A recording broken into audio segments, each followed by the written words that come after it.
कंवारी ननद। अंजलि की उम्र लगभग 30 साल हो चुकी थी।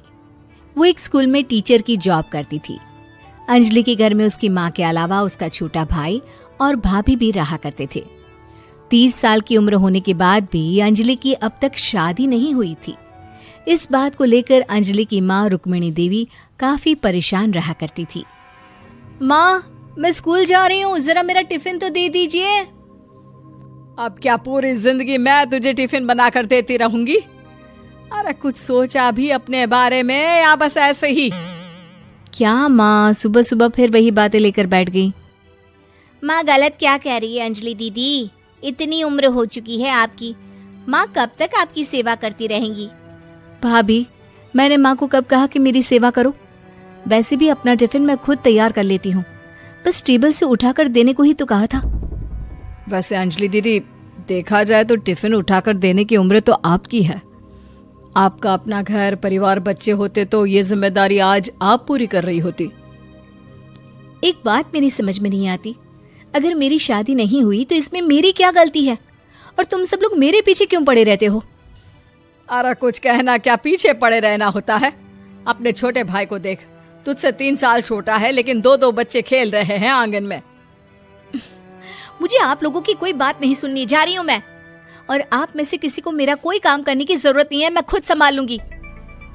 इतना कहकर अंजलि वहां से चली जाती है।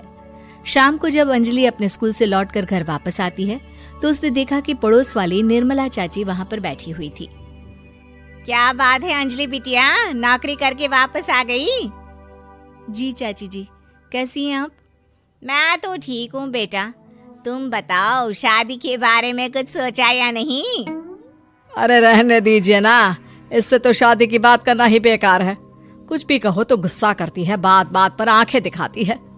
माँ, आप ऐसा क्यों कह रही हैं? मैंने कब आप पर गुस्सा किया? अरे अंजलि बेटा, तुम्हारी माँ ठीक ही तो कहती है।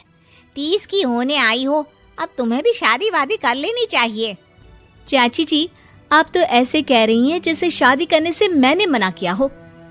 रहने दीजिए निर्मला चाची, हमारी अंजलि दीदी को अभी तक उनकी पसंद का दूल्हा नहीं मिला ना, इसीलिए वो शादी नहीं कर रही। भाभी, ऐसी कोई बात नहीं है। अरे तो फिर क्या बात है? तुम्हारी माँ ने तुम्हारे लिए इतने रिश्ते ढूंढे लेकिन तुम्हें कोई पसंद ही नहीं आता। क्या है ना चाची जी, हमारी ननद रानी नौकरी जो करती है ऐसे ही थोड़ी ना किसी को पसंद कर लेंगी। अरे भाई, नौकरी का घमंड है तो बात अलग है, कोई और बात हो तो बताओ, कोई रास्ता निकाला जाए। नहीं चाची जी, कोई बात नहीं है, बस मुझे अभी तक अपनी पसंद का कोई मिला नहीं है। सुन लिया आपने? इस लड़की के तो पर निकल आए हैं और इतनी उम्र में अपनी पसंद का कोई मिलेगा भी नहीं इसे। माँ, आप मेरी शादी को लेकर हमेशा मुझे ताने क्यों मारती रहती हैं? अपनी माँ की बातें तो ताने लगती है। ताने हैं? बताओ, मैंने कुछ गलत कहा क्या? देखो, ये सब छोड़ो, मेरी दूर की बुआ का बेटा है, उसकी अभी शादी नहीं हुई है, उम्र होगी कोई 34-35 साल। आप कहें तो बात आगे बढ़ाऊं? अरे हाँ, क्यों नहीं, ये भी कोई पूछने की बात है। अरे जल्दी से लड़के को यहाँ बुला लो। माँ, आप मुझसे पूछे बिना मेरी शादी की बात करने जा रही हैं, और मेरी उम्र 30 भी पूरी नहीं हुई है। निर्मला चाची कह रही है कि वो लड़का 35 साल का है। अंजलि दीदी, आपको क्या लगता है इस उम्र में कोई फिल्म का हीरो आएगा आपके लिए? देखिए, अब पसंद और नापसंद की बात तो रहने दीजिए, पसंद करने की उम्र तो आपकी निकल चुकी। अब तो जो भी मिले उसी से शादी कर लीजिए, इसी में भलाई है। तेरी भाभी बिल्कुल ठीक कह रही है। अब जैसा रिश्ता मिले उसके लिए हाँ कर देना, ताकि हम भी गंगा नहाए। ठीक है, चलिए मैं उस लड़के को कहती हूँ, वो कल ही अंजलि को देखने आ जाएगा। अगले दिन निर्मला चाची के दूर का रिश्तेदार अंजलि को देखने उसके घर आता है। उसका नाम था अजय। अंजलि जी, तो आप नौकरी करती हैं, वो भी स्कूल में? जी हाँ, मैं स्कूल में टीचर हूँ। हमारी बेटी बहुत होशियार है। अरे पढ़ने लिखने में इतनी होशियार है, इसीलिए तो इसकी नौकरी लगी है स्कूल में। हाँ ठीक है आंटी जी, जरा मुझे भी तो बात करने दीजिए आपकी बेटी से। जी पूछिए ना, क्या पूछना चाहते हैं? अंजलि मैडम, ये तो बताइए कि आपने अभी तक शादी क्यों नहीं की? बस ऐसे ही, कहीं कोई रिश्ता पसंद नहीं आया इसलिए। लेकिन क्या मैं आपसे पूछ सकती हूँ कि आपने शादी क्यों नहीं की? अंजलि, क्या कर रही हो तुम? लड़कियों को इस तरह की बातें नहीं शोभा देती। रहने दीजिए आंटी जी, आपकी बेटी काफी पढ़ी लिखी है, मैं उनके सवाल का जवाब दे ही देता हूँ। वो क्या है ना, मुझे भी अभी तक अपनी पसंद की कोई लड़की नहीं मिली। अच्छा, कोई बात नहीं। वैसे आपकी तनख्वाह कितनी है? कितना कमा लेती हैं महीने का? जी यही कोई 25,000 महीने। बस 25,000? इतने से क्या होता है? इतने से तो आजकल घर भी नहीं चलता। आपके कहने का क्या मतलब है?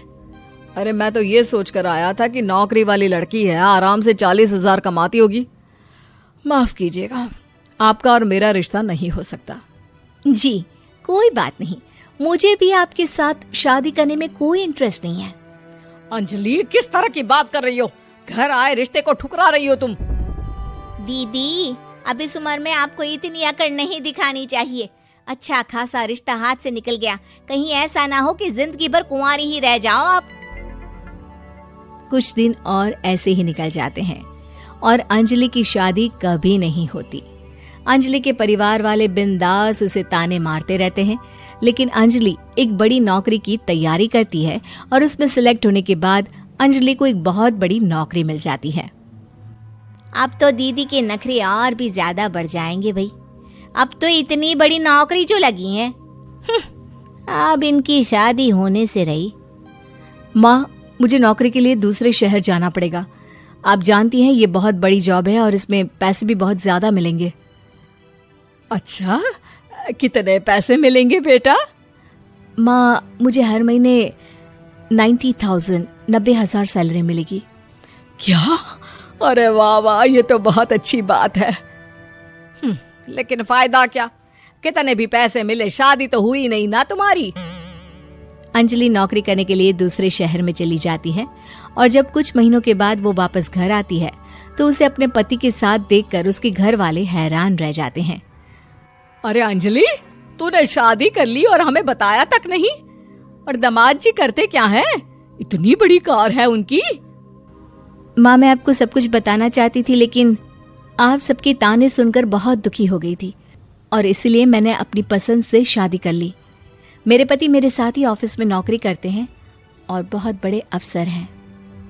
और एक बात बताऊं,